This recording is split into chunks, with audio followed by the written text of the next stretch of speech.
Good morning students. Last class में हम लोगों ने ग्राफ वगैरह देखा था। आपके मोशन चैप्टर का लास्ट टॉपिक बचा हुआ है सर्कुलर मोशन, है ना जी?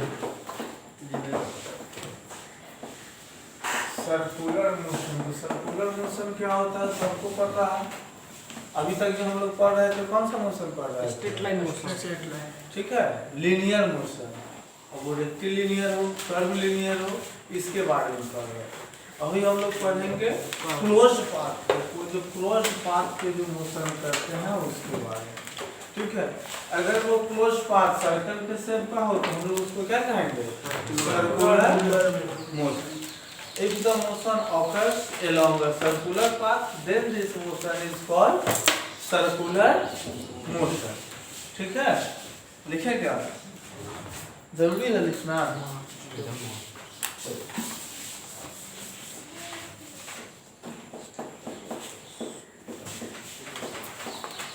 If the motion occurs along a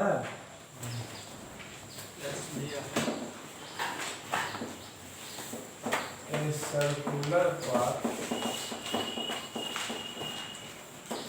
it is called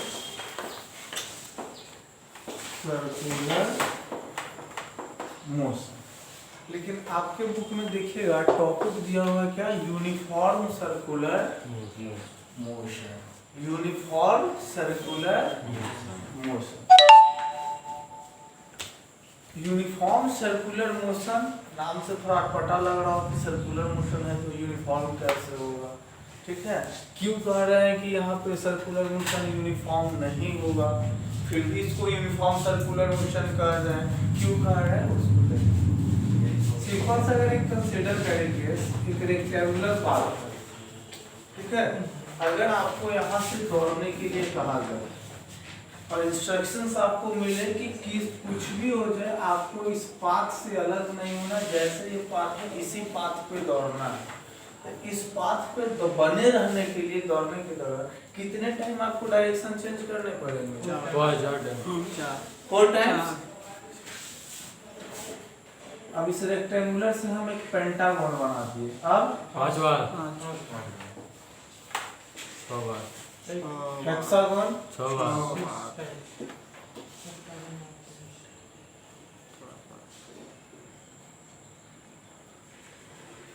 octagon बनाते हैं, है ना जी? 1 2 3 4 5 6 7 8 हो गया। देखो तो 8 हुआ। अब कितने बार? 8 मतलब कि 1 2 3 4 5 6 7 ही हुआ। चलिए सेप्टागन मान लेते हैं, इसको सेप्टागन मान लेते हैं या heptagon.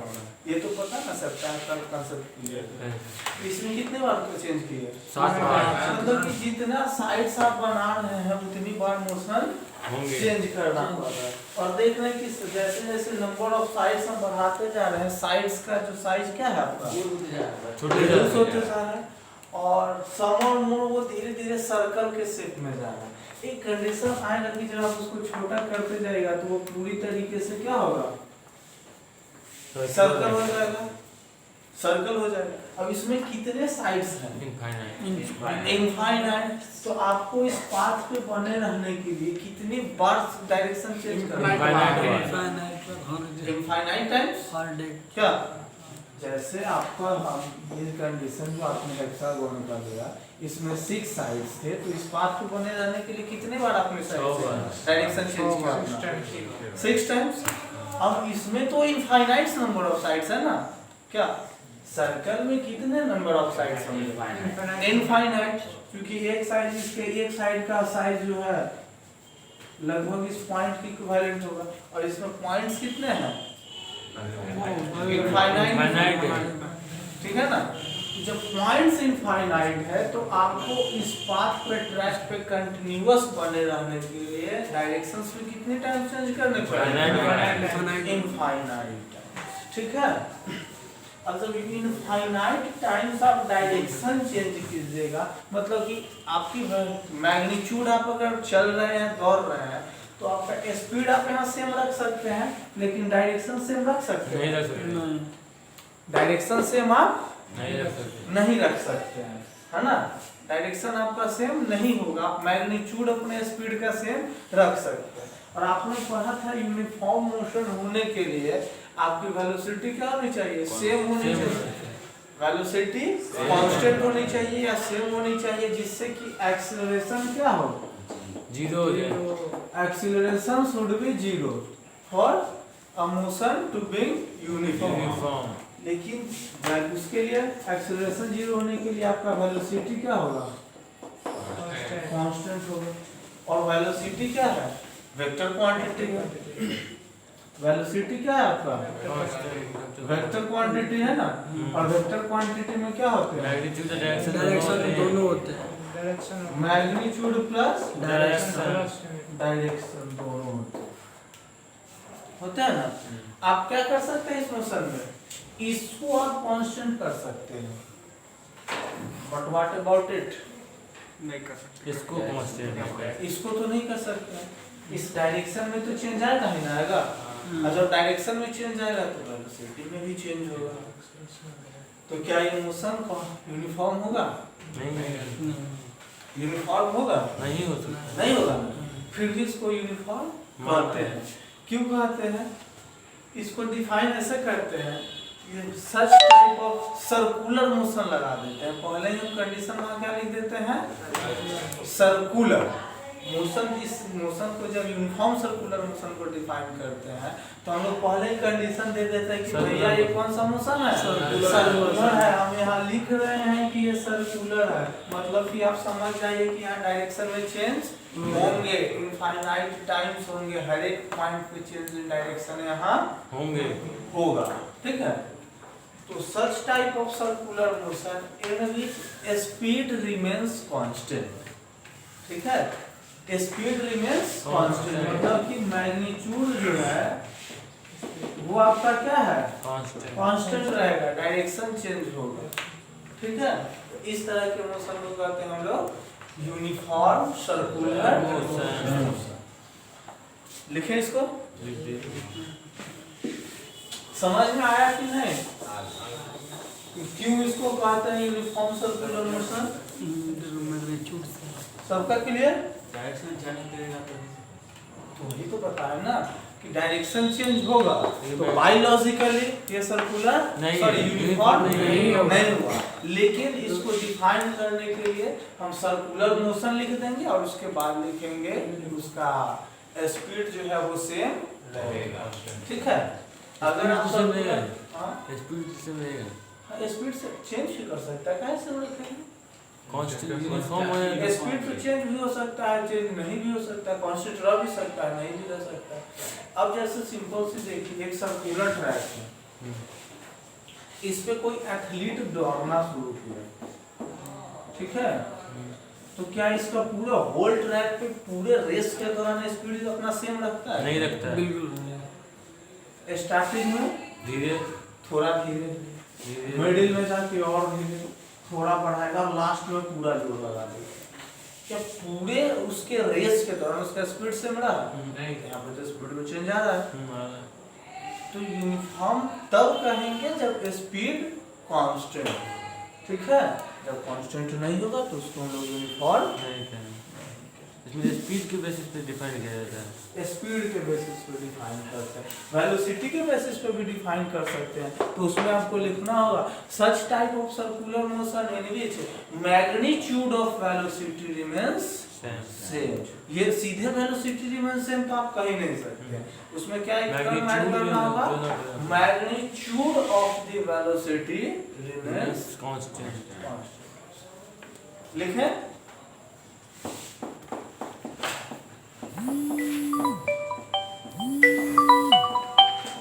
Uniform circular motion.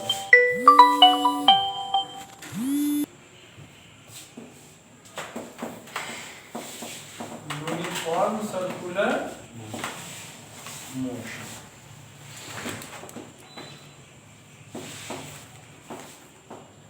such type of circular motion in which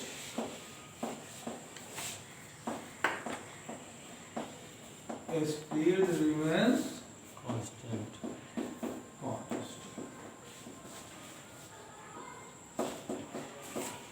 is called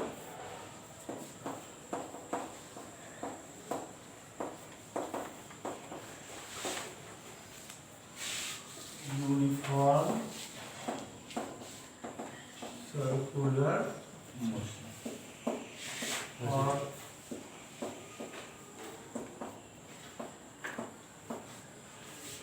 such type of motion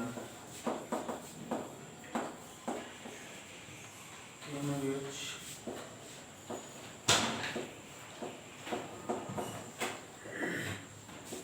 magnitude of the velocity of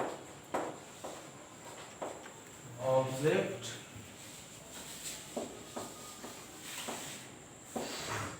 under motion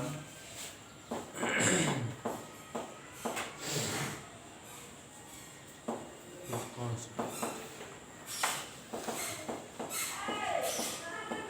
remains same is called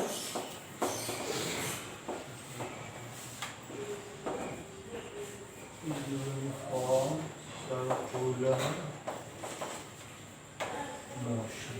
ठीक है, इतने में किसी को कोई डाउट लिख लिया सब कोई मिटाया जाए ऐसे मिटाइए। नीचे वाला रहने दो लिख लिया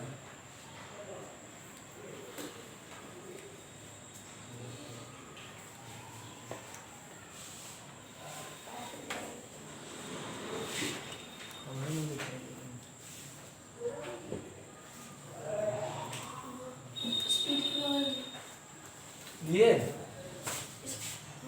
स्पीड की और ये रीमेल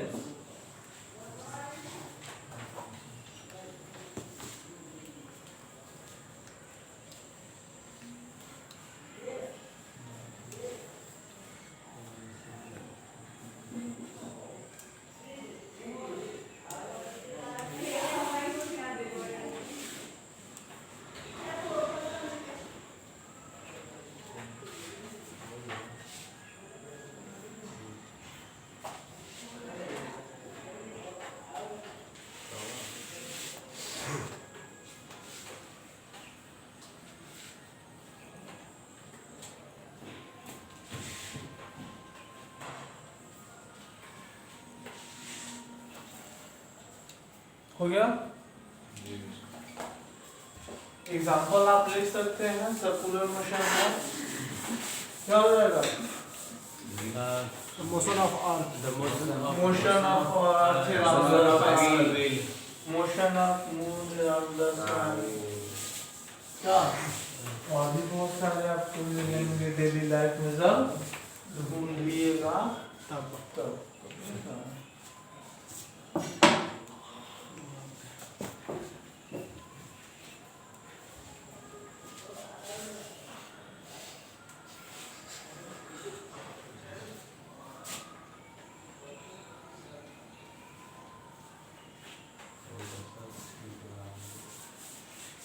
मोशन है तो इसमें भी डिस्प्लेसमेंट होगा है ना जी वेलोसिटी होगी और भी बहुत सारे चीज होंगे acceleration.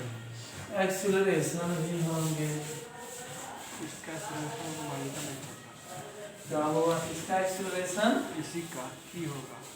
इसका इसका एक्सेलरेशन हाँ दो तरीके से एक्सीलरेशन इसमें दिखाई देता है अंदर में बाहर में एगो सेंट्रीपिटल एगो रेडियल रेडी सॉरी सेंट्रीपिटल को ही रेडियल भी कहते हैं का और एक टेंडेंसी है जिसको कहीं कहीं ट्रांसवर्स एक्सीलरेशन भी दिखाई देता है तो कथे से एडिट कथे हो किसका इसी का एक्सेलरेशन का चलो अभी देखोगे तो समझ में आएगा नॉर्मल एक्सेलरेशन का यूनिट क्या होता है? मीटर पर सेकंड स्क्वायर। मीटर क्या है? जितना मूव किया हाँ इसमें हम लोग मूवमेंट किस चीज में मेजर करते थीटा में। हैं? हाँ थीटा में। हो गया थीटा थीटा पर सेकंड स्क्वायर। तो थीटा नहीं रेडियन पर सेकंड स्क्वायर यहाँ पर होता है। रेडियन। यहाँ पे रेडियन भी अच्छी जगह है। ठीक है समझ में आए? ये बहुत टफ नहीं। सर्कुलर मोशन यही का हुआ जी और इसमें सेंटर भी होगा सर्कल है तो और रेडियस भी होगा। ठीक है अब जिस रेडियस को आप कैलकुलेशन के लिए लेते हैं इसको हम लोग कहते हैं रिफरेंस रेडियस। क्या कहते हैं? Reference radius. रिफरेंस रेडियस या बचपन से पढ़ते हैं जिसको भी मान लिया उसको कहते हैं रिफरेंस। जब मोशन हम लोग पॉइंट भी होता है। जब मोशन हम लोग स्टार्ट किए थे तो उस दिन भी पढ़े थे कि जिसके रेस्पेक्ट में होगा उसको हम लोग कहते हैं रिफरेंस पॉइंट या रिफरेंस ऑब्जेक्ट। ओरिजिन। ठीक है ये हो गया रिफरेंस रेडियस। अब इसको हमने रिफरेंस मान लिया। अब यहाँ से और कोई ऑब्जेक्ट मूव करके लेट सपोज यहाँ आ गया। ठीक है इसको हम ए पोजीशन मान ली इसको बी पोजीशन मान ले सेंटर है तो वो मान लीजिए या सी मान लीजिए आपके ऊपर। ठीक है कुछ भी ऐसा नहीं कि वो ए बी जो हम माने हैं ये कोई यूनिवर्सल ट्रूथ है और ये लॉ है कि आपको यही मानना जो पॉइंट समझ में आए अल्फा बीटा गामा जो मन में माना। अब ये जो हुआ ये जो भाई साहब जितना मूव किए कुछ ना कुछ एंगल बनाएंगे इसको हम लोग कहते हैं ये क्या हुआ इनके पोजीशन में चेंज आया और जो चेंज आया वो किस चीज में मेजर कर रहा है एंगल के फॉर्म में। तो इसको हम लोग कहते हैं एंगुलर पोजीशन। इसको क्या कहेंगे? Angular position. तो यहाँ पे एंगुलर पोजीशन कौन होगा? अगर कोई आपका रिफरेंस रेडियस है तो बी रूलर ओ भी हो जाएगा। ओ भी वो भी हो जाएगा। अब अगर इसको हम मान ले रिफरेंस रेडियस तो कौन सा हो वही हो जाएगा? जाएगा। अब यहाँ से ये था। अब चलो पहले इसको देखते हैं फिर बड़ा अच्छा सा दूसरा भी होगा।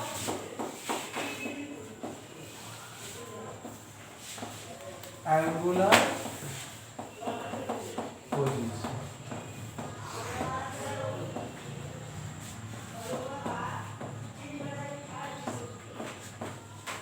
the change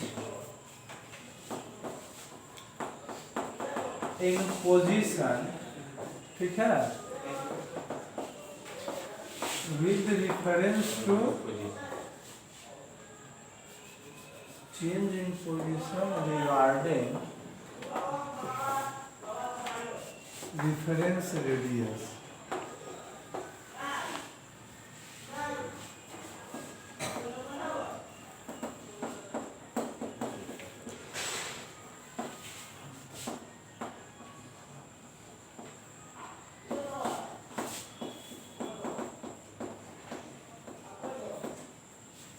is called angular position।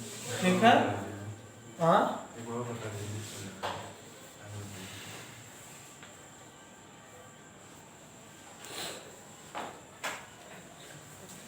इसको हमने क्या माना? Reference radius. Change in position क्या आया? ओ भी। अब इसके बीच में जो बन रहा है जैसे नाम पता चला एंगुलर पोजीशन मतलब change in position in the form of angle. तो एंगल क्या बना? थीटा हो जाएगा। थीटा। तो यहाँ पे आपका रिफरेंस रेडियस कौन सा हो गया? ओ ओ ए। चेंज इन पोजीशन वो भी हो जाएगा। O B. और एंगुलर पोजीशन क्या होगा? Theta. Angular position change in position in the form of theta. Angle. तो यहाँ पे क्या हो गया? थीटा क्या होगा आपका? Angular position.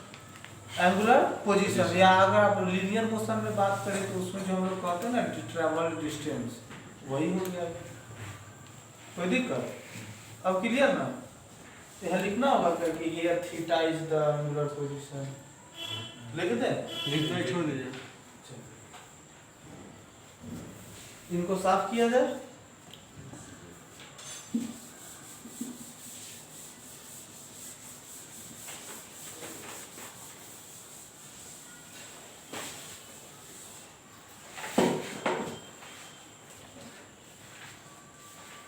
फिर से बनाते हैं बड़ा सा डायग्राम।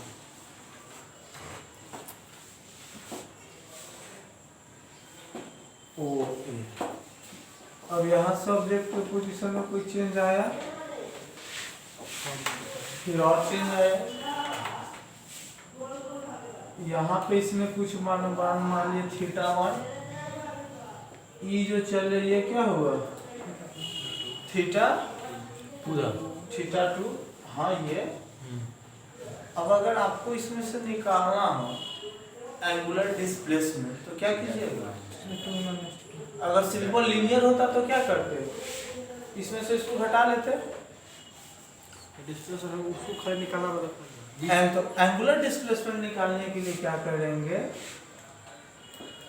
इसमें से इसको घटा लेंगे, मतलब कि टोटल चेंज इन थीटा।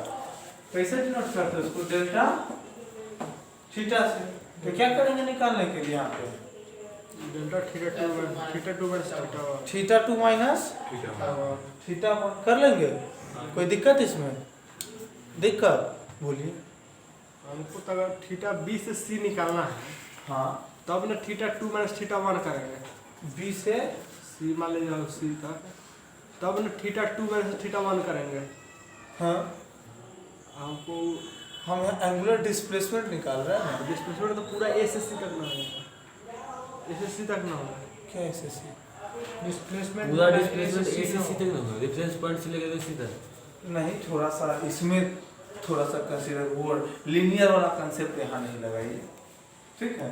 उसको जस्ट हमने आपको रिफरेंस दिया था, ठीक है? यहाँ पे जब निकालना होगा तो उल्टा है क्या?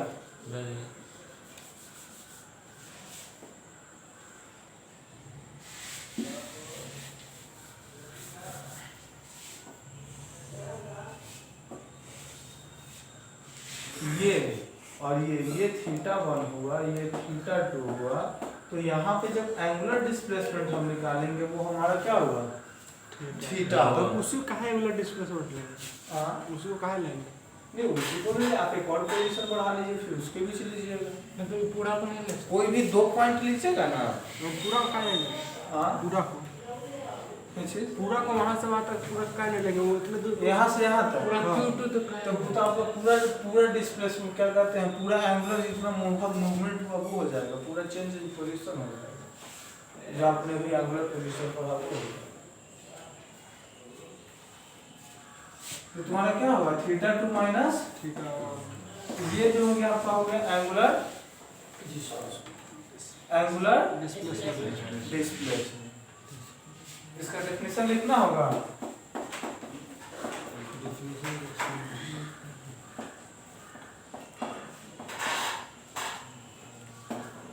एंगुलर डिस्प्लेसमेंट लिखना होगा। कंफ्यूजन लग रहा है मुझे, इसमें लग रहा है।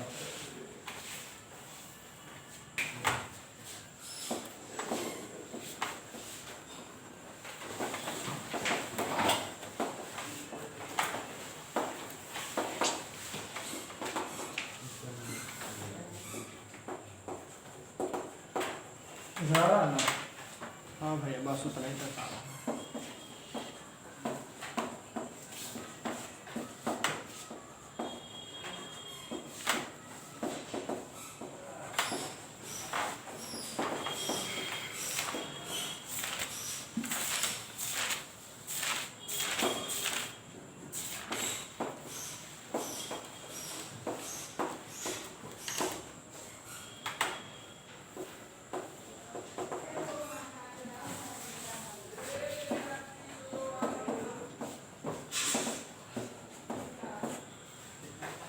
Angular displacement is defined as the angle traced out by radius vector at the axis of circle. इस पे बहुत ज़्यादा फोकस अभी नहीं करना, आपको ज़्यादा बेहतर समझ में आएगा जब आगे क्लासेस में जाएगा। वेक्टर के बारे में कुछ वेक्टर्स होंगे, वेक्टर्स के लॉ, उनके एडिशन लॉ के बारे में पढ़ लीजिएगा, तब ज़्यादा बेहतर आपको ये समझ में आएगा। उसके बाद आता है इसमें आपका angular velocity. Angular velocity, velocity कैसे डिफाइन करते हैं? Displacement per unit time. तो यहाँ पे लिखेंगे change in angular displacement per unit time.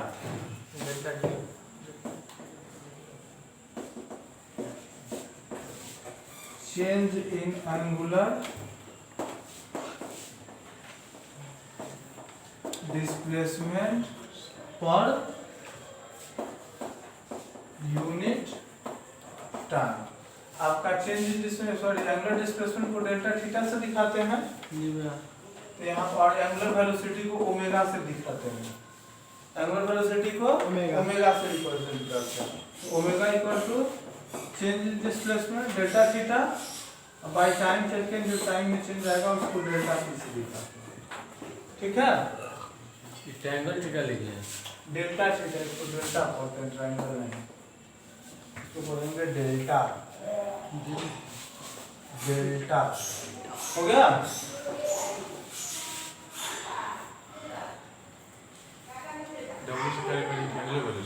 हाँ, इस ओमेगा परसेंट डब्ल्यू में इसका यूनिट क्या होगा? रेडियन पर सेकेंड या रोटेशन पर सेकेंड। ठीक है,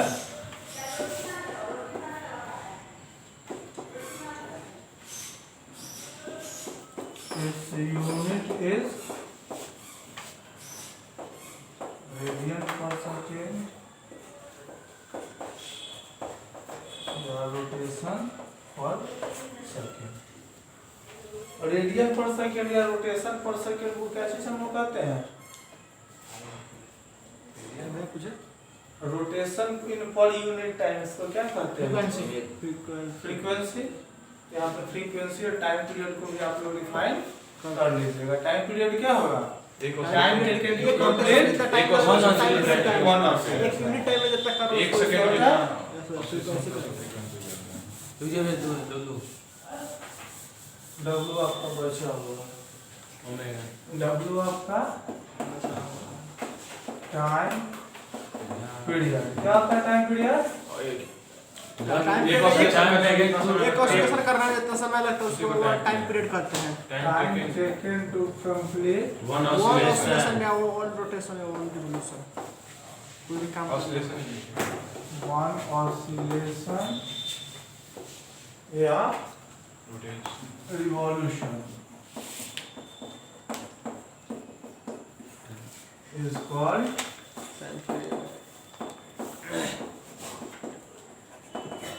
टाइम पीरियड। ठीक है,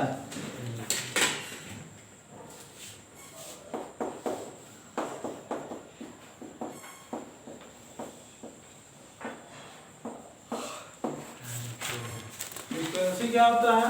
वन यूनिट टाइम में जितना ऑसिलेशन फ्रीक्वेंसी करना है number of oscillation in unit time.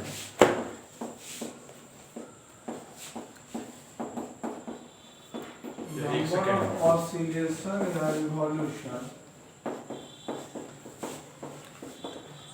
in per unit time is called frequency। Time period को T से डिनोट करते हैं, फ्रीक्वेंसी को F से डिनोट करते हैं। इसका यूनिट क्या होगा? पर सेकेंड या सेकेंड इनवर्स, सेकंड इनवर्स या या हर्ट्ज। ठीक है, अब वेलोसिटी है तो इसमें एक्सीलरेशन भी होगा, वेलोसिटी है तो एक्सीलरेशन भी होगा। दो तरीके का एक्सीलरेशन होता है इसमें। इसके एक्सीलरेशन को दो तरीके से डिफाइन करते हैं। एक होता है आपका सेंट्रीपिटल एक्सीलरेशन, जिसको रेडियल एक्सीलरेशन भी कहते हैं। दूसरा आपका होता है ट्रांसवर्स एक्सीलरेशन। ठीक है, उसको टेंजेंशियल एक्सीलरेशन भी कहते हैं। जल्दी से लिखिए तो उस पर भी आते हैं।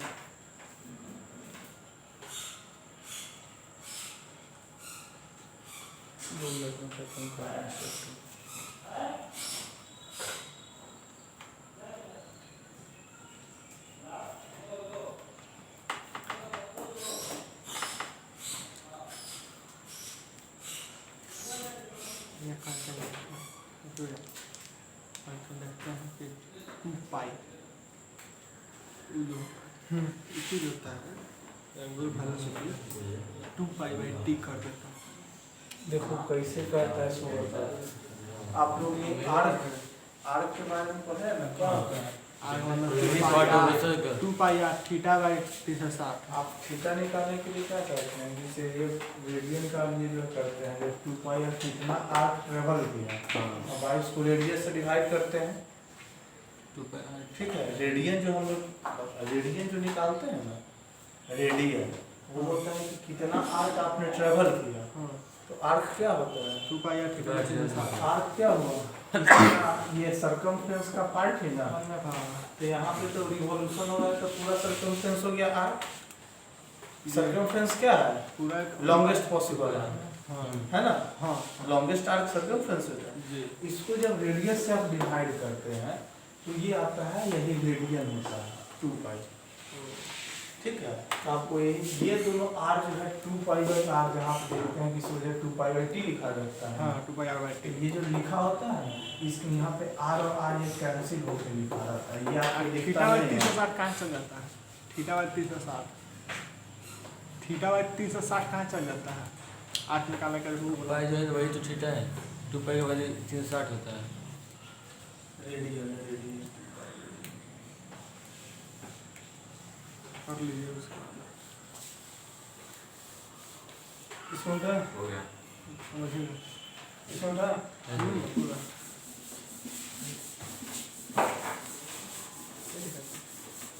अब अगर मोशन यूनिफॉर्म है, सर्कुलर मोशन को हम यूनिफॉर्म कर रहे हैं, मतलब कि यूनिफॉर्म करने का क्या मतलब? मैग्नीट्यूड आपका सेम होगा। सेम है। तो वैसे मोशन में जो है केवल सेंट्रीपिटल एक्सेलरेशन होता है या रेडियल एक्सेलरेशन होता है, ठीक है। इफ मोशन इज यूनिफॉर्म, ठीक है, then it contains only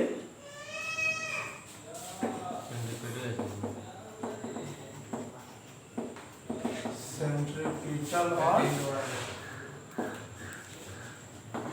radial sir axis। मेरे दोबारा बोलो। क्या हुआ? देन डबल लिख लिए, कोई बात नहीं। अगर ये नॉन यूनिफॉर्म होगा तो इसमें दोनों होगा एक्सेलरेशन। नॉन यूनिफॉर्म में सेंट्रीपिटल प्लस